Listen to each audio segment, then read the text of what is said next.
இவ்வளோ பெரிய சாமி குத்தம் நடந்திருக்கு. Is it a simple thing? Laddu பரிதாபங்கள்னு அதை பார்த்துக்கிட்டு அந்த வீடியோவை வைரல் ஆக்குறீங்க. ஹிந்துக்களுக்கு எங்க போச்சு அறிவுன்னு தான் எனக்கும் புரியல. லட்டுல மாட்டு கொழுப்பு கலந்துட்டாங்க, பன்றி கொழுப்பு கலந்துட்டாங்க அப்படின்னு ஒரு பொய்யை கிளப்பி விட்டுட்டோம். அந்த பொய்க்கு எதிராக மிகப்பெரிய கலவரங்கள் வெடிக்கவில்லையே அப்படின்ற வைத்தெரிச்சலில் மதுவந்தி கதறி இருக்கிறார். அவங்க தான் பெரிய மூளை வலிமை ஜாஸ்தி உள்ளவா. அந்த மூளை வலிமை ஜாஸ்தி உள்ளவாவுக்கு கொஞ்சமாவது அறிவு இருக்கணும். எந்த அளவுக்கு இந்த விஷயம் பக்தர்களை பாதிச்சு, எந்த அளவுக்கு ஹிந்து ஃபெய்த், ஹிந்து சென்டிமெண்ட் நோகடிச்சிருக்குங்கிறது. தேவநாதன் கோவில் கருவறைக்குள் பாலியல் லீலைகளை நடத்திய போது நெஞ்சு புண்படல.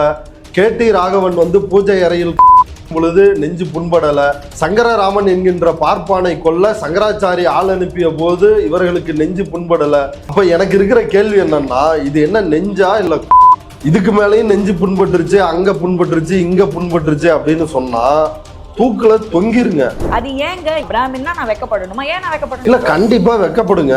சமீபத்துல ஒரு வயசான மாமி, ஒரு அக்ரஹாரத்து மாமி ஒரு பேட்டி கொடுக்குறா. அந்த பேட்டியில அவ என்ன சொல்றான்னா, அம்பி நாங்க இதுக்கு முன்னாடியே லட்டு சாப்பிடுறது இல்லை, ஏன் மாமி சாப்பிடுறது இல்லை அப்படின்னு கேட்டா, அந்த லட்டு எல்லாரும் கைப்பட்டு வருது, அதுல தோஷமாயிருது, தீட்டாயிடுது, அதனால நாங்க அந்த லட்டை சாப்பிடுறது இல்லை அப்படின்னு அந்த மாமி சொல்றாங்க. இது எவ்வளவு பெரிய கொழுப்பு நிறைந்த வன்மம் நிறைந்த வார்த்தை. ஒரு ஆபீஸ் இருக்குது, மதிய உணவு இடைவேளையில சாப்பிடுறோம், அங்க இருக்கிற ஊழியர்கள் உட்கார்ந்து சாப்பிடுறாங்க. அதுல நீ வெஜ்ஜு கொண்டு வர, நான் நான்வெஜ் கொண்டு வர, உடனே தள்ளி உட்கார்றது என்ன, உடனே மூக்க பொத்திக்கிறது என்ன மயிருக்கு நீ இதெல்லாம் பண்ற? நீயும் சோறு தான் திங்கிற, நாங்களும் சோறு தான் திங்கிறோம், அப்புறம் நாங்க ஏதோ கண்டதை தட்டுல வச்சு திங்கிற மாதிரி மூக்க பொத்துறிய, நாங்க என்ன வேற ஏதாவது திங்கிறோமா? அப்ப இப்படியான அயோக்கியத்தனமான கேடுகட்ட செயல்களை செய்யும் பொழுது அதை தமிழ்நாட்டில் கிண்டல் தான் பண்ணுவாங்க. இல்ல, மலமாட்டுக்கு மனசு புண்பட்டுருச்சு. மலமாட்டுக்கு மனசு புண்பட்டுருச்சுன்னா மலமாடு இங்க புகார் கொடுக்கணும். இங்க டிஜிபி இருக்கிறாரு, கமிஷனர் இருக்கிறாரு, இங்க புகார் கொடு. நீ என்ன அங்க ஆந்திராவில போய் புகார் கொடுக்குற?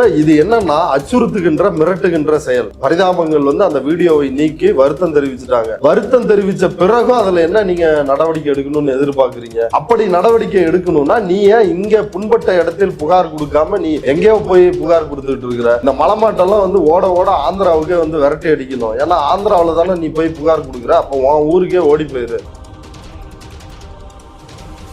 ட்ரைப்ஸ் நேயர்களுக்கு வணக்கம். லட்டு பரிதாபங்கள் அப்படின்னு இப்போ கோபி சுதாகர் இவங்க ரெண்டு பேரும் போட்ட வீடியோவை கண்டிச்சு மதுவந்தி அவங்க ஒரு வீடியோ வெளியிட்டிருக்கிறாங்க.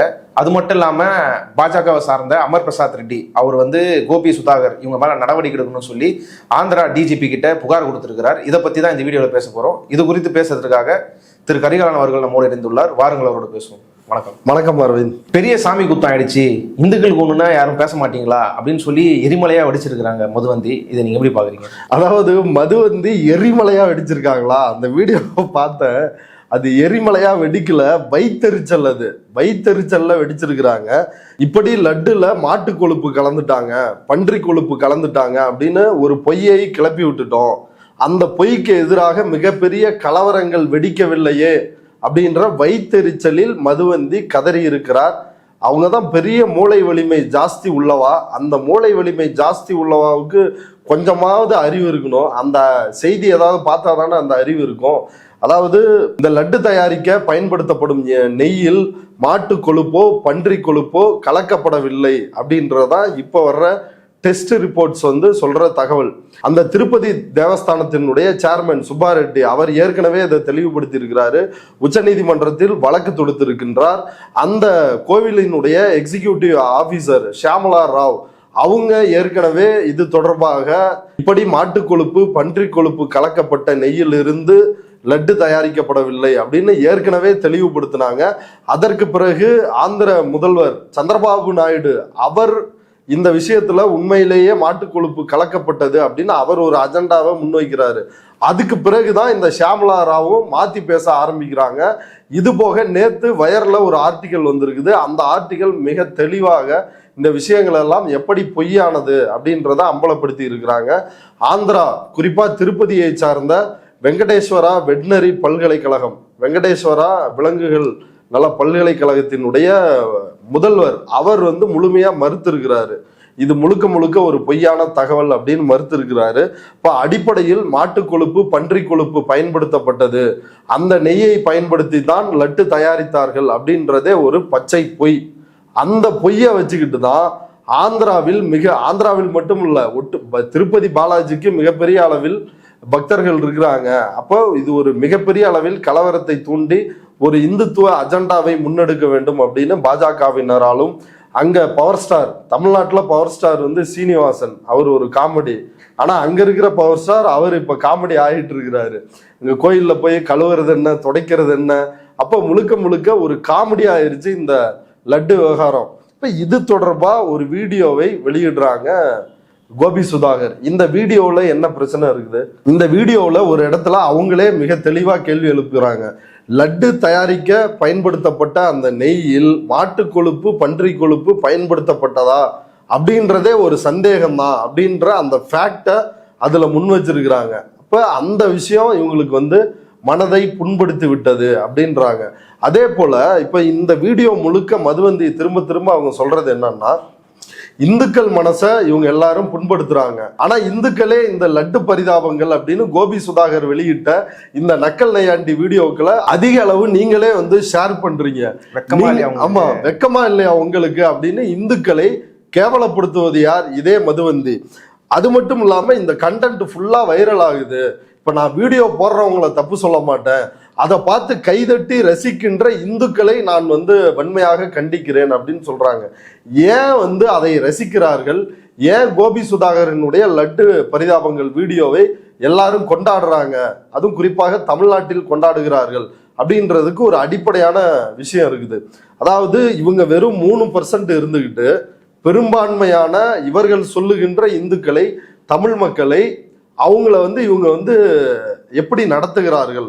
இப்போ வீடு வாடகைக்கு விடணும், வெளியே போர்டு தொங்குது, வெஜ் ஒன்லி, நான்வெஜ் இருந்தால் நாங்கள் அலோவ் பண்ண மாட்டோம் அப்படின்னு போர்டு தொங்க விடுறாங்க. இன்னொரு புறம் எல்லா இடங்கள்லையுமே கறி சாப்பிட்றவங்கலாம் அசிங்கம் பிடிச்சவன் அப்படின்ற மாதிரி இந்த 3% பேர் தான் கறி சாப்பிட்றது இல்லை. மீதி எல்லாருமே, அது இந்துவோ முஸ்லீமோ கிறிஸ்டினோ, மீதி எல்லாரும் கறி சாப்பிட்றாங்க. இவங்களை எல்லாரையும் இவங்க வந்து கேவலமா நினைக்கிறது. இந்த பார்ப்பன கும்பல் வந்து மூக்க பொத்திக்கிறது, யாராவது பக்கத்துல கறி வச்சு சாப்பிட்டா வந்து கறி சாப்பிட்றீங்களா ஓய் அப்படின்னு சொல்லி பதட்டமா வருது. இது எல்லாமே அந்த கோபி சுதாகர் அந்த வீடியோவில் பேசியிருக்கிறாங்க. அப்ப அப்படி இருக்கும் பொழுது இவர்களை கேலி பொருளாக பார்க்காம தமிழ்நாட்டு மக்கள் வேற எப்படி பார்ப்பாங்க? ஏன்டா நாங்க எல்லாருமே கறி சாப்பிட்றோம், நாங்க கும்பிடுற சாமிக்கு எல்லாத்துக்குமே கறியை படைக்கிறோம், ஆனா நீ வந்து கறி சாப்பிட மாட்ட, அதனால வந்து இந்துக்கள் மனசு புண்பட்டுருச்சுன்னு நாங்க இன்னைக்கு போராட்டத்துக்கு வரணுமா, இல்ல நாங்க இன்னைக்கு கலவரத்துக்கு வரணுமா அப்படின்ற ஒரு கேள்வியிலிருந்து ஒரு கேலி பொருளாக இதை பார்த்து சிரிக்கிறார்கள். இது தமிழ்நாட்டில் மட்டும் இல்ல, ஆந்திராவிலேயே இந்த லட்டு பிரச்சனைன்றது ஒரு காமெடி பிரச்சனை தான்.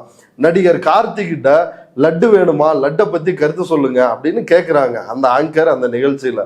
அந்த அரங்கத்தில் இருந்தவர்கள் கார்த்தி சிரிப்பதற்கு முன்னாடியே அந்த அரங்கத்தில் இருந்த ஒட்டுமொத்தமானவங்களும் சிரிச்சுட்டாங்க.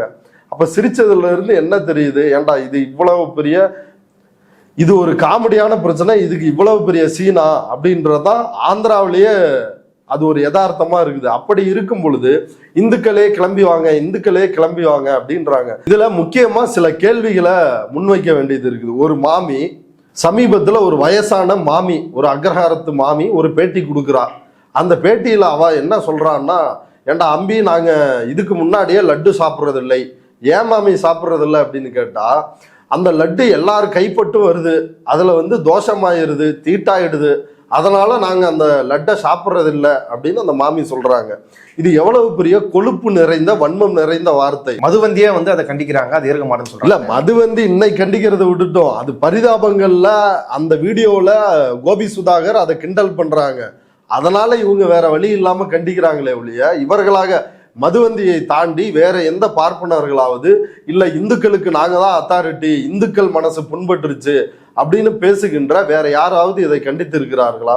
இந்த மாமி இப்படி பேசுனது தப்பு அப்படின்னு சங்கரமடத்தில இருந்து யாராவது கண்டித்து இருக்கிறார்களா? மயிலாப்பூரில இருந்து யாராவது கண்டித்து இருக்கிறார்களா? தாம் தூம்னு குதிக்கிற எஸ்வி சேகர் வந்து கண்டிச்சிருக்கிறாரா? இல்ல வேற யார் இதை கண்டித்து இருக்கிறார்கள்? இப்ப யாருமே கண்டிக்கல.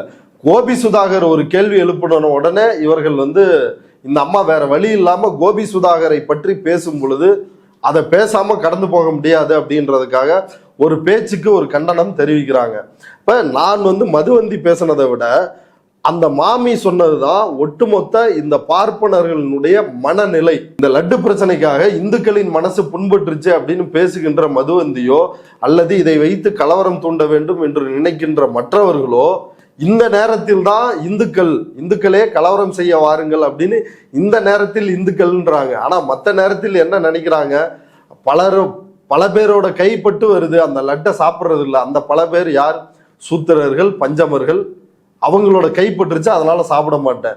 அப்ப கலவர நேரத்தில் எல்லாரும் நாங்க இந்துக்கள், கலவரம் இல்லாத நேரத்தில் நீங்கள் எல்லாம் சூத்திரர்கள், பஞ்சமர்கள், நீங்கள் கோவிலுக்குள் வரக்கூடாது, நீங்கள் கருவறைக்குள் நுழையக்கூடாது, தமிழில் அர்ச்சனை செய்யக்கூடாது, தமிழன் அர்ச்சகராக கூடாது.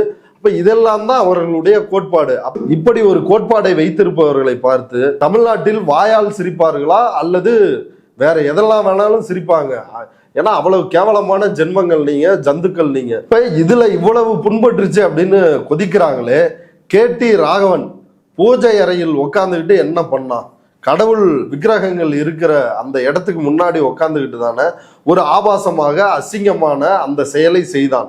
அன்றைக்கு இந்துக்கள் மனசு புண்பட்டுருச்சு அப்படின்னு யாராவது குரல் கொடுத்தார்களா? இல்ல பாஜகவிலேயே எங்க மனசு புண்பட்டுருச்சு, இது இந்துக்களுக்கு மிகப்பெரிய அநீதி அப்படின்னு போராட்டம் ஏதாவது நடத்தினார்களா? இந்த கேடி ராகவனை கூட விடுங்க, தேவநாதன் ஒருத்தன் இங்க காஞ்சிபுரத்துல கோயில் கருவறைக்குள்ளேயே பெண்களை ரேப் பண்ணான், பாலியல் அத்துமீறலில் ஈடுபட்டான்.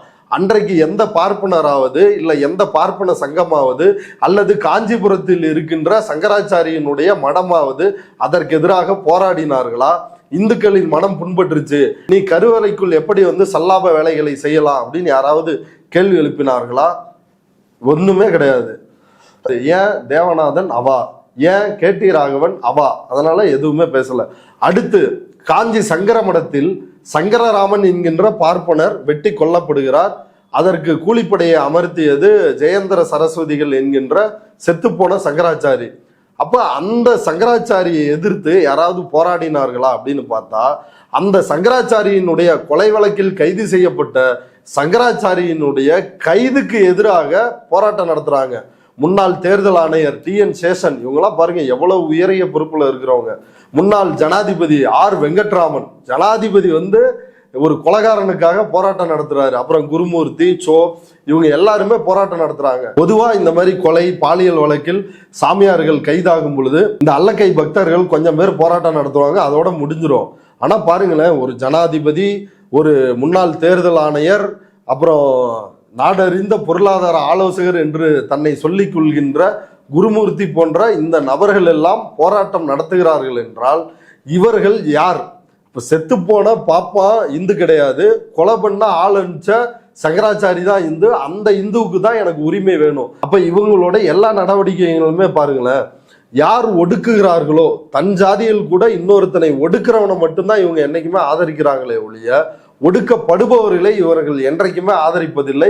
அப்ப இவங்களுக்கு இந்து அப்படின்ற தாட்டு வர்றதில்லை. தேவநாதன் கோவில் கருவறைக்குள் பாலியல் லீலைகளை நடத்திய போது நெஞ்சு புண்படல, கேடி ராகவன் பூஜை அறையில் கையடிக்கும் பொழுது நெஞ்சு புண்படல, சங்கரராமன் என்கின்ற பார்ப்பானை கொல்ல சங்கராச்சாரி ஆள் அனுப்பிய போது இவர்களுக்கு நெஞ்சு புண்படல. அப்ப எனக்கு இருக்கிற கேள்வி என்னன்னா, இது என்ன நெஞ்சா இல்ல இதுக்கு மேலேயும் நெஞ்சு புண்பட்டுருச்சு, அங்க புண்பட்டுருச்சு, இங்க புண்பட்டுருச்சு அப்படின்னு சொன்னா தூக்குல தொங்கிருங்க, வேற வழியே கிடையாது. ஏன்னா நாங்கெல்லாம் கறி சாப்பிட்றவா, நீங்கெல்லாம் ஆச்சாரமானவா, அதனால நீங்க தொங்கிருங்க அப்படின்னு தான் நான் சொல்லுவேன் அப்படின்ற கேள்வி எனக்கு எழுது. இப்போ உண்மையிலேயே இப்ப இவர்கள் யாருக்காக பேசுகிறார்கள்? இவர்கள் கலவரத்திற்காக பேசுகிறார்கள். இப்ப கோபி சுதாகர் அந்த வீடியோ முழுக்கவே பாருங்களேன், எப்படி நான் பிராமின்ஸை இந்த பார்ப்பனர்கள் கேவலமா நடத்துறாங்க. ஒரு ஆபீஸ் இருக்குது, மதிய உணவு இடைவேளையில சாப்பிட்றோம், அங்க இருக்கிற ஊழியர்கள் உட்காந்து சாப்பிட்றாங்க. அதுல நீ வெஜ்ஜு கொண்டு வர, நான் நான்வெஜ் கொண்டு வர, உடனே தள்ளி உட்கார்றது என்ன, உடனே மூக்க பொத்திக்கிறது என்ன, இதெல்லாம் எதுக்கு பண்ற? என்ன மயிருக்கு நீ இதெல்லாம் பண்ற? இப்படி பண்றதுனால தானே அதை கிண்டல் பண்ண வேண்டியது இருக்குது. நீ சோத்தை தின்னு, நான் ஏன் சோத்தை திங்கிறேன், நீயும் சோறு தான் திங்கிற, நாங்களும் சோறு தான் திங்கிறோம். அப்புறம் நாங்க ஏதோ கண்டதை தட்டுல வச்சு திங்கிற மாதிரி மூக்க பொத்துறிய, நாங்க என்ன வேற ஏதாவது திங்கிறோமா என்ன? சோறு தானே திங்கிறோம். அப்ப இப்படியான அயோக்கியத்தனமான கேடுகட்ட செயல்களை செய்யும் பொழுது அதை தமிழ்நாட்டில் கிண்டல் தான் பண்ணுவாங்க, வேற என்ன பண்ணுவாங்க? இது வந்து எவ்வளவு பெரிய ஒரு சாமி குத்தம், புனிதமே கெட்டு போயிடுச்சு அப்படின்லாம் பேசுறாங்களே, இது எப்படி எடுத்துக்கிறது? அதான் அப்ப இதுல பாருங்களேன், ரொம்ப கிளியரா வந்து சொல்றாங்க, மாட்டு கொழுப்பு பன்றி கொழுப்பு லட்டுல கலக்கப்படலை, அது தெளிவாயிருச்சு. ஆனா இவங்க புனிதம் கெட்டு போச்சு அப்படின்ற அந்த கோட்பாட்டை எதுல முன்வைக்கிறாங்கன்னா, கறி சாப்பிட்றவங்க புனிதமற்றவர்கள், கறி சாப்பிடாத வெஜ் மட்டும் சாப்பிட்றவங்க புனிதமானவர்கள். அப்போ புனிதம் பாருங்க, உணவில் ஒரு புனிதத்தை கற்பிக்கிறார்கள். பிறப்பின் அடிப்படையில் எப்படி ஒரு வேறுபாட்டையும், பிறப்புல அதானே, நீ இந்த ஜாதியில பிறந்துட்ட, நீ தொட்டா தீட்டாயிரும், நாங்க வந்து பிராமணனோட தலையில பிறந்தோம், நாங்க தொட்டா எதுவும் ஆகாது, அது புனிதமா தான் இருக்கும் அப்படின்ற அந்த மனப்பான்மையினுடைய வெளிப்பாடு தான் இந்த புனிதம் கெட்டு விட்டது அப்படின்னு சொல்ற இந்த விஷயம். இப்போ கறி சாப்பிட்டா என்ன புனிதம் கெட்டு போயிருமா? சாமியே கறி சாப்பிடுதுன்னு எல்லாம் படைக்கிறாங்க. இன்னும் சொல்ல போனா ராமர் அவரே கறி சாப்பிட்டாரு அப்படின்னு வால்மீகி எழுதி வச்சிருக்கிறாரு. அப்ப என்ன ராமருக்கு புனிதத்தன்மை கெட்டு போச்சா? நாளையிலிருந்து ராமர் படத்தை தூக்கி வெளியே எரிஞ்சிருவாங்களா? என்ன சும்மா எதுக்கு எடுத்தாலும் புண்பட்டுருச்சுன்ட்டு. நானும் இந்த விஷயத்தை குறித்துலாம் வந்து தொடர்ச்சியா எதிர்கொள்ள எழுப்பிட்டு தான் இருக்கிறேன். ஏன் இந்துன்னா வெக்க பண்ணுமா, பிராமணன்னா வெக்க பண்ணுமான்னு கேக்குறாங்க. அப்படி எதனா அவசியம் இல்ல, கண்டிப்பா வெக்கப்படுங்க.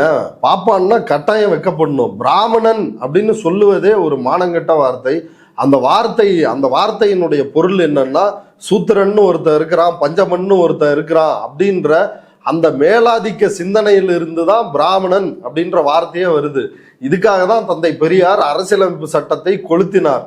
பிராமணன்னு ஒருத்தர் இருக்கிறப்ப சூத்திரன்னு ஒருத்தர் இருக்கா, பஞ்சமன்னு ஒருத்தர் இருக்கான்றது இயல்பாவே ஆயிருது இல்ல. அப்ப அந்த பிராமணன் அப்படின்ற ஒரு விஷயம், அந்த ஆதிக்க மனப்பான்மை அரசியலமைப்பு சட்டத்திற்குள் ஊடுருவி இருக்கிறது. அதை ஒழித்து கட்ட வேண்டும், அதை திருத்த வேண்டும் அப்படின்னு தான் தந்தை பெரியார் வந்து செஞ்சாரு. ஏங்க இன்னைக்கா வந்து உங்களுக்கு புண்படுது? ஏன் ஓய், 100 வருஷமா தமிழ்நாட்டுல புண்படுத்திட்டு தான் இருக்கிறாங்க. யார் புண்படுத்துறா? இந்துக்கள் தான் பார்ப்பன இந்துக்களினுடைய உணர்வை புண்படுத்துகிறார்கள். எதனால் புண்படுத்துகிறார்கள்? எங்களுடைய உரிமையை நீ மறுக்கிற. பாருங்களேன் இவங்களோட லாஜிக் என்னன்னு. இவங்களுக்கு ஒரு பிரச்சனை வந்துருச்சுன்னா அது இந்துக்களோட பிரச்சனை. ஆனா நான் பிராமின்ஸ், பார்ப்பன அல்லாதவர்கள் கோயில் கருவறைக்குள்ளேயோ இல்ல மற்ற உரிமைகள், சாதிய ரீதியான பிரச்சனைகளை அவர்கள் சந்திக்கும் பொழுதோ அது இந்துக்கள் பிரச்சனை கிடையாது, அது அவா பிரச்சனை, அது நம்மவா பிரச்சனையா அப்படின்னு அன்னைக்கு வந்து இந்துக்கள் வர்றதில்ல. ஸோ அதனால வந்து பாப்பான் தான் இதுக்காக வெக்கப்படணும். இதுக்காக மற்றவங்க எல்லாம் வெக்கப்பட மாட்டாங்க. மற்றவர்கள்லாம் நாங்கெல்லாம் இந்துவே கிடையாது, நீ சர்டிஃபிகேட்ல இந்துன்னு போடலாம், நாங்கெல்லாம் இந்துவே கிடையாது. அமர் பிரசாத் ரெட்டி உங்க மேல நடவடிக்கை எடுக்கணும்னு சொல்லி டிஜிபி கிட்ட, ஆந்திரா டிஜிபி கிட்ட புகார் கொடுத்திருக்காரு. இது எப்படி இல்ல, மலமாட்டுக்கு மனசு புண்பட்டுருச்சு. இப்ப மலமாட்டுக்கு மனசு புண்பட்டுருச்சுன்னா மலமாடு இங்க புகார் கொடுக்கணும். இங்க டிஜிபி இருக்கிறாரு, கமிஷனர் இருக்கிறாரு, இங்க புகார் கொடு. நீ என்ன அங்க ஆந்திராவில போய் புகார் கொடுக்குற? இல்லைன்னா நீ ஆந்திராவுக்கே போயிரு, இங்க எதுக்கு தமிழ்நாட்டுல இருக்கிற? இப்ப இது என்னன்னா அச்சுறுத்துகின்ற, மிரட்டுகின்ற செயல். இப்ப அவர்கள் வருத்தம் தெரிவித்து விட்டார்கள். பரிதாபங்கள் வந்து அந்த வீடியோவை நீக்கி வருத்தம் தெரிவிச்சுட்டாங்க. வருத்தம் தெரிவிச்ச பிறகும் அதுல என்ன நீங்க நடவடிக்கை எடுக்கணும்னு எதிர்பார்க்குறீங்க? அந்த வீடியோவே இப்ப இல்ல, அவங்க சேனல்ல கிடையாது. இப்ப அதை தாண்டி நடவடிக்கை எடுக்கணும் அப்படின்னா எதற்காக நடவடிக்கை எடுக்க வேண்டும்? அப்படி நடவடிக்கை எடுக்கணும்னா நீ ஏன் இங்க புண்பட்ட இடத்தில் புகார் கொடுக்காம நீ எங்கேயோ போய் புகார் கொடுத்துட்டு இருக்கிற? இந்த மலமாட்டெல்லாம் வந்து ஓட ஓட ஆந்திராவுக்கே வந்து விரட்டி அடிக்கணும். ஏன்னா ஆந்திராவில தானே நீ போய் புகார் கொடுக்குற, அப்போ உன் ஊருக்கே ஓடி போயிரு. இந்த செய்தி குறித்து இவ்வளவு நேரம் உங்க கருத்துக்களை பகிர்ந்து கொண்டதுக்கு நன்றி. நன்றி.